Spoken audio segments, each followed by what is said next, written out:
சிறகடிக்க ஆசை சரியில்லை. அடுத்து வர எபிசோடில் நம்ம சிந்தாமணி இருந்துட்டு கிறிஷை பார்க்குற சாக்கில் நேராக ரோகிணி கிட்ட போயிட்டு, ஆமாம் என்ன தான் முடிவு எடுத்திருக்க, டிவோர்ஸ் கேஸ் கூட உனக்கு சாதகமாக தான் வரும் போல இருக்கு ஆமாண்டி, அதுக்காக முயற்சியை நான் பண்ணிக்கிட்டு தான் இருக்கேன் அப்படின்ற மாதிரி சொல்கிறாங்க. எக்காரணத்தை கொண்டும் முயற்சியை மட்டும் விட்டுறாத ரோகிணி, எப்படியாவது உன் புருஷனை உன் வழிக்கு கொண்டு வந்துரு அப்படின்ற மாதிரி சொல்லிக்கிட்டு இருக்காங்க. அதுக்காக தான் போராடிட்டு இருக்கேன். கிறிஷுக்கு வேற உடம்பு முடியாமல் இருந்துச்சுல்ல, அதனால தான் மீனா முத்துக்கிட்டேயும் பார்த்து பேசிட்டு வந்திருக்கேன். அவங்க இங்கே வருவாங்களா வரமாட்டாங்களான்னு கூட எனக்கு தெரியல. ஆனால் கிறிஷுக்காக அவங்கக்கிட்ட பேசுகிற ஒரு சூழ்நிலை ஆயிடுச்சு அப்படின்ற மாதிரி சொல்லிடுறாங்க.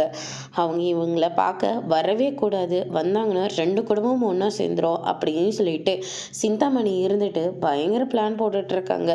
2 குடும்பம் ஒன்றா சேர்ந்துச்சுன்னா நான் நினச்சது எதுவுமே நடக்காமல் போயிடும் அப்படின்ற மாதிரி சொல்லிக்கிட்டு இருக்காங்க. அவங்கக்கிட்ட போய் நீ கெஞ்சிக்கிட்டு இருக்கிறத விட நீ பேசாமல் உன் புருஷங்கிட்ட கிறிஷ் வந்து உங்களோட நினப்பாவே இருக்கான், நீங்கள் வந்து பாருங்கன்னு சொல்லியிருந்தா கூட ஏதோ 2 பேராச்சும் ஒன்றா சேர்ந்துருப்பீங்க. சம்மந்தமே இல்லாமல் உங்களை பிரிக்கணும்னு நினச்சிக்கிட்டு இருக்கிற அந்த மீனாவையும் முத்துவையும் கூப்பிட்ருக்கையே அப்படின்ற மாதிரி சொல்லிடுறாங்க. நான் கூப்பிட்டா மனோஜ் வரமாறா, அதுக்கு என்ன, கிறிஷ் சின்ன பையன் தானே, அவனுக்காக கூட மனோஜ் இங்கே வந்திருக்கலாம்ல அப்படின்ற மாதிரி சொல்லிடுறாங்க. நான் போய் மனோஜ் கிட்ட பேசியே ஆகணும் அப்படின்னு சொல்லிட்டு ரோகிணி வந்து சிந்தாமணியோட பேச்சை கேட்டு கிளம்புறாங்க. அதோட இன்னைக்கான பிரமோ முடிச்சிருக்காங்க.